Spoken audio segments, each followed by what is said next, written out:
some places stay empty for a reason, not because they were forgotten, but because someone or something wanted them that way. These stories come from people who traveled far beyond where maps matter. No cities, no neighbors, no help. Just you and whatever was already waiting there.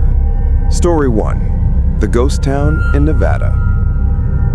I don't usually talk about what happened to me in the summer of 2019. At the time, I was driving cross-country from Colorado to California, trying to clear my head after a rough breakup and a failed job opportunity. I didn't have a real plan, just my Jeep, a few bags, and enough gas money to get me as far west as roads existed. By the time I crossed into Nevada, the desert heat felt like it was trying to peel the skin off my bones. The highway stretched for miles with nothing but rusted fences and broken telephone poles. I hadn't seen another car in almost an hour, and my GPS kept cutting out, showing no service more often than directions. Around 4:30 p.m., with the sun dropping fast, I noticed a broken wooden sign on the side of the road. It said, Blackthorn, Est 1889, population 0. It pointed down a cracked, narrow road leading into the desert. The name sounded familiar, maybe from a documentary or some article about abandoned mining towns. Curiosity got the better of me and I turned off the highway. I figured it would be a cool spot to take photos before I lost daylight. The road seemed endless, winding through sun-bleached rocks and thorny bushes. Eventually, I reached what looked like a forgotten main street, the kind you'd see in an old Western movie. Wooden storefronts collapsing in on themselves, a church with shattered stained glass, dust-coated cars half buried in sand like they'd been left mid-evacuation. But the thing that stood out most was the silence. No wind, no insects, no birds. Just a heavy, suffocating stillness. It didn't feel abandoned. It felt like something was waiting. The first sign something was wrong. I parked near what used to be a saloon, and when I stepped out, I noticed footprints in the dust, fresh ones. They weren't mine, and they led toward the church. I told myself maybe other tourists came by earlier, though I hadn't seen a single car. Still, I followed the tracks, expecting maybe a couple of explorers. The church door creaked when I pushed it open. Inside, pews were overturned, hymn books scattered, and the altar was covered in sand and broken glass. I lifted my phone to take a picture, and that's when I heard it. A whisper. Not words, just the sound of someone breathing very close behind me. I spun around. No one was there. The door I had walked through was now shut. I'm sure I hadn't closed it. The town had residents, just not living ones. I backed out of the church and headed toward the sheriff's office across the street.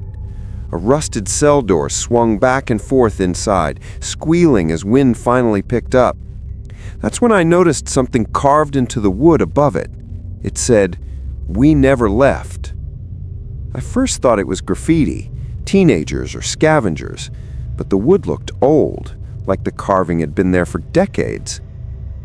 Then I saw movement in the building next to me, a shadow passing behind a window.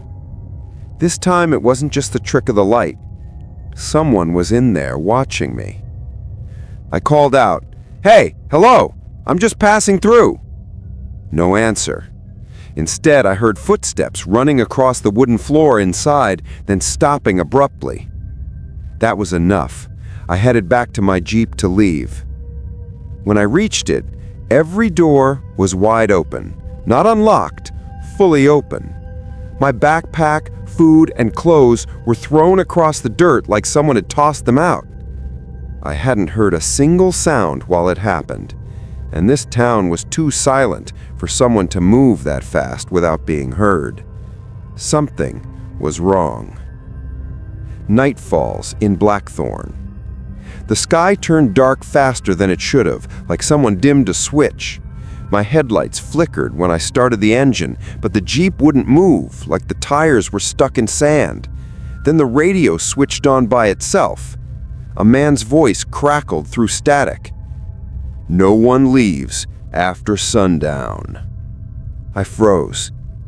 That town didn't even have power.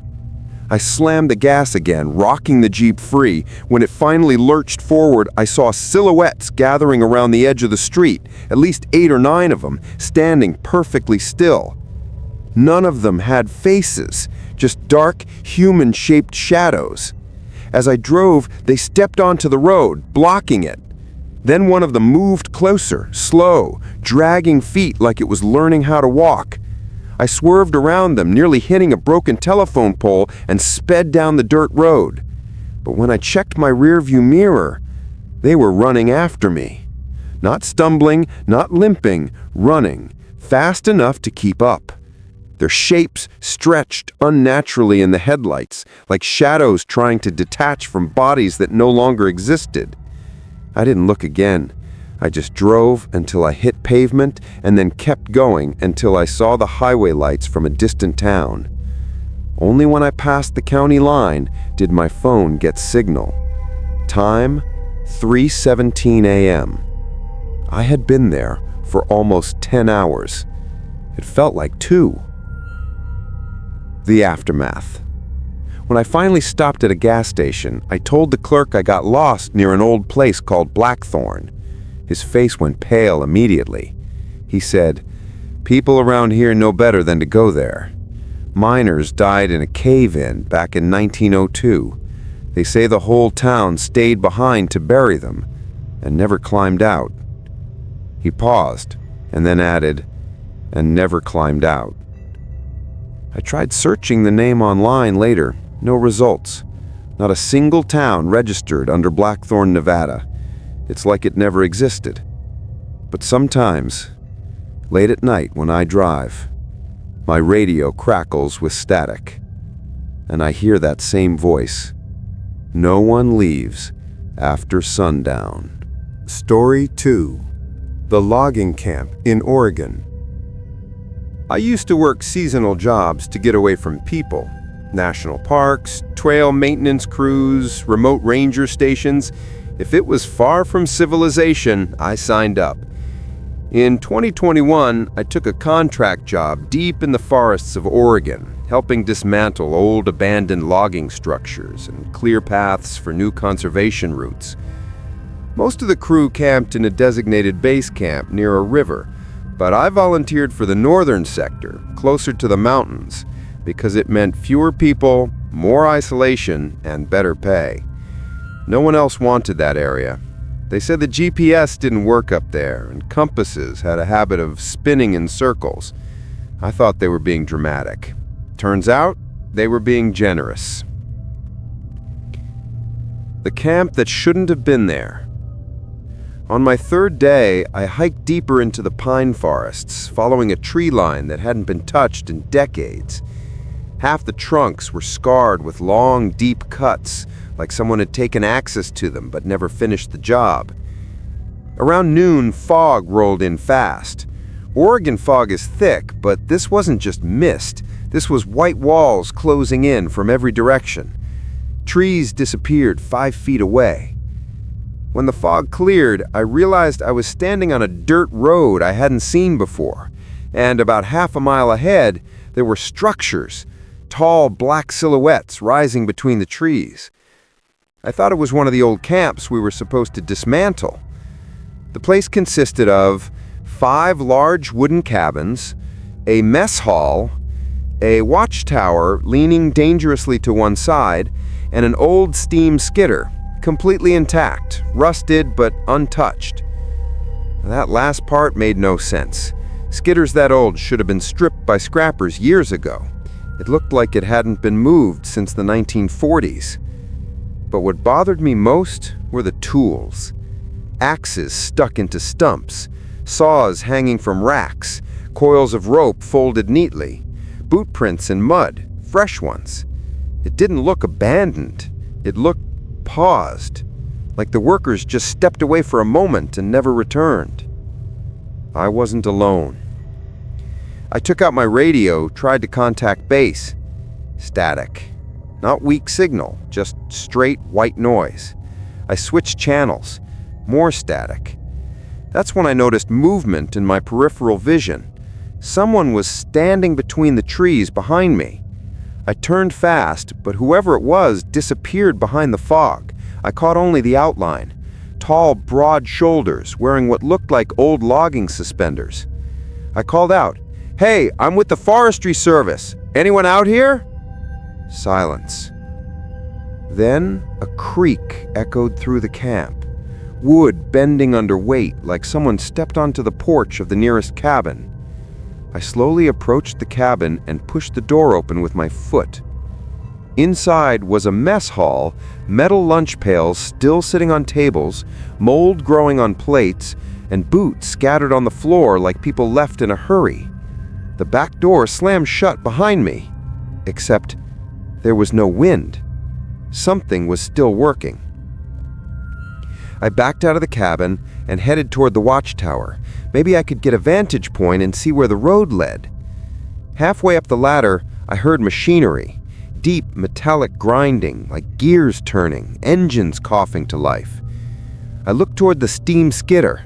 Smoke was rising from it, thick black smoke pouring from a chimney that shouldn't even function. I climbed down and walked closer, heart pounding. The skidder's wheels groaned as if they were trying to move, but something kept them stuck. Then I heard footsteps behind me. Slow, heavy, crunching gravel and leaves. I turned around slowly. There were men standing in the fog, 6 of them, wearing old logging uniforms, suspenders, steel-toe boots, thick leather gloves. But their faces weren't there, just smooth flesh where features should be. One stepped closer. His chest rose and fell like he was breathing, but there was no sound, no mouth. I whispered, "What happened to you?" They all turned their heads in perfect unison like they heard something behind me. Then they looked back at me and ran. The forest didn't want to let me go. I sprinted toward the tree line, but the fog swallowed everything. I didn't know where the path was. The footsteps of the faceless men thundered through the dirt behind me, fast, impossibly fast. Branches snapped, boots pounded, the smell of burning wood filled the air. I kept moving until my legs felt like they were tearing apart. Eventually, I reached a clearing and collapsed, gasping. When the fog finally lifted, the camp was gone. Not just empty, gone. No cabins, no tools, no road, just pine trees and untouched forest floor. My GPS flickered back to life, suddenly showing I was 6 miles north of where I thought I was. I practically crawled back to base camp. The locals knew the story. When I told the site manager what I saw, he didn't laugh. He just stared at me and said, "There used to be a camp up there. Black Ridge Logging Company. Shut down in 1947. Men went missing. Whole crews. Government closed the area." I asked why. He took a long breath and said, "The forest doesn't like being cut, and some men never stopped working." I tried to go back days later with a team, but no matter which direction we searched, we couldn't find the road again. Not even the tree scars. It was as if the forest healed itself and swallowed the camp whole. I still hear them. Sometimes when I hike alone in the northwest, I hear the sound of axes striking wood in places where there are no people. And sometimes smoke rises between the trees, too far to reach before it disappears. I don't go toward it anymore, because I know who's waiting. Men with no faces, still logging in a forest that refuses to let them leave, still working a job they can never finish. Story 3. The frozen radio station in Alaska. I spent 2 winters doing contract work across remote parts of Alaska, maintaining communication equipment for emergency services. People think Alaska's dangerous because of the animals and freezing temperatures, but trust me, it's the silence that gets to you. Out there, sound travels differently. Sometimes the wind carries voices that aren't really there. Sometimes you hear footsteps in snow that has no prints. After a while, you stop questioning it. You just work and get out before the winter takes you. In 2022, I got assigned to check on an abandoned radio relay station north of Fairbanks, past any real roads, past most maps even. The station hadn't broadcast in nearly 30 years, but emergency frequency still routed through its old satellite dish. If the dish failed, entire search and rescue routes could go blind. It was supposed to be a simple battery replacement and structural check, but the station wasn't as abandoned as we thought. The journey north. It took a 2-hour flight in a bush plane and a snowmobile ride across miles of frozen forest to reach the coordinates. I expected a rusty shack covered in ice. Instead, I saw lights. Not bright ones, just dim yellow bulbs glowing inside the building, like someone left lanterns burning in the windows. My first thought was squatters or survivalists. Happens more often than you'd think. But as I got closer, I noticed something strange. There were no tracks in the snow. Not human, not animal. Nothing leading in or out. Snow doesn't erase prints that fast, not in that temperature. The station door was slightly open, swaying with a faint metallic groan. The sound echoed across the ice like someone whispering through a tunnel. I stepped inside. Broadcast still running. The interior looked untouched by time. Old metal desks, maps pinned to walls, reel-to-reel tapes stacked neatly like someone had just used them. Dust covered everything, but nothing was disturbed. In the center of the room sat a large, rusted radio console. Half the bulbs were dead, but one green light flickered weakly. Transmitting. Live. My stomach dropped. The station was still broadcasting. I put on the headphones hanging from the console. Static surged through them, then a voice. Low, tired, almost broken. Storm coming. Visibility 0. Anyone copy? Coordinates. At first, I thought it was a distress call, but then the message looped. I listened again. Same words, same pauses. Same breath. It wasn't a live transmission. It was a recording. One that sounded too real, as if the person speaking was still out there, dying in the snow, on repeat. The logbooks. I found old logbooks below the desk, handwritten entries dating from 1971 to 1994. They described weather patterns, military flyovers, emergency rescues. Then the tone changed. Late entries mentioned voices outside the station at night. Not wolves, not people. Voices calling the operators by name. The final entry was written in shaking handwriting. Do not answer the voices. They aren't lost. They are trying to get inside. That was the last page. The pen had frozen to the paper mid-stroke. The voices return. I was packing up equipment when something tapped the metal wall outside. 3 slow knocks, spaced out like someone conserving energy. I froze. Then I heard a man's voice, muffled through the steel. Help! Please! I can't see! It sounded exactly like the recording. Same cadence, same exhaustion. I didn't move. Didn't answer. Another knock. Harder. Open the door! I looked through the frosted window. The snow outside was still untouched. No prints. But the knocking grew louder, more desperate, coming from different walls now, circling the station. We're freezing! Let us in! We know you hear us! They weren't asking for help anymore. They were demanding it. I backed away from the door as the metal handle began to tremble, jerking like someone was trying to force it. Not human. The lights flickered, The radio console powered up again on its own, dials spinning wildly, a distorted voice blasted through the speakers, overlapping recordings with real-time whispers. "Transmission received. Searching. We found you." Every light in the building shut off. Only the green transmitting bulb remained, and then I heard footsteps inside the station. Slow, crunching snow that shouldn't have been there. The sound came from behind me. I turned, and standing in the hallway was a figure, tall, wrapped in frozen, torn winter gear. His face was pale blue, frostbitten, eyes sunken and glassy like ice. He stared at me, jaw trembling as if trying to form words. Then I realized his lips weren't moving. The voice was coming from the radio behind me. "Help me."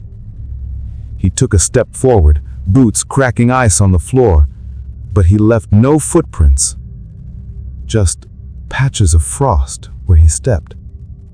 I ran. Escape into the frozen silence. I burst out of the station, slammed the door behind me, and sprinted towards my snowmobile. The wind cut through my suit like knives, and the cold burned my lungs. When I turned back, there were figures standing outside the station. Not one, dozens. Wrapped in old expedition gear from different decades, military uniforms, rescue outfits, miners' jackets, frozen solid, faces pale blue, eyes hollow, and all of them staring at me. I hit the throttle and sped across the ice until the station disappeared behind swirling snow. I didn't stop until I saw the plane. The aftermath. When I reported the station's condition, the agency filed it under closed structure, no further maintenance required. They didn't want details. They didn't even ask. 2 weeks later, I checked the frequency out of curiosity. Static. Then a new voice. "Storm coming. Visibility 0. Anyone copy? Coordinates." Except this time, it sounded like me. My voice, my breathing, repeating over and over, the same way the others had been trapped. I don't answer radio calls anymore. People disappear in Alaska all the time. Blizzard, hypothermia, wrong turn. It doesn't take much. But I think some of them don't die. I think they get stuck in that station, broadcasting forever, calling out for help no one should answer. And sometimes when I'm driving at night, my radio crackles with static, and I hear my own voice calling me back. I never listen long, because I know what's waiting. Frozen ghosts of the lost, still transmitting, still searching, and they finally know how to find me. People think danger lives in cities, crime, chaos, crowds, but the most terrifying places are the ones where no one hears you scream. The forgotten towns, the endless forests, the frozen edges of the world. Because when you go somewhere no human should be, you're not alone.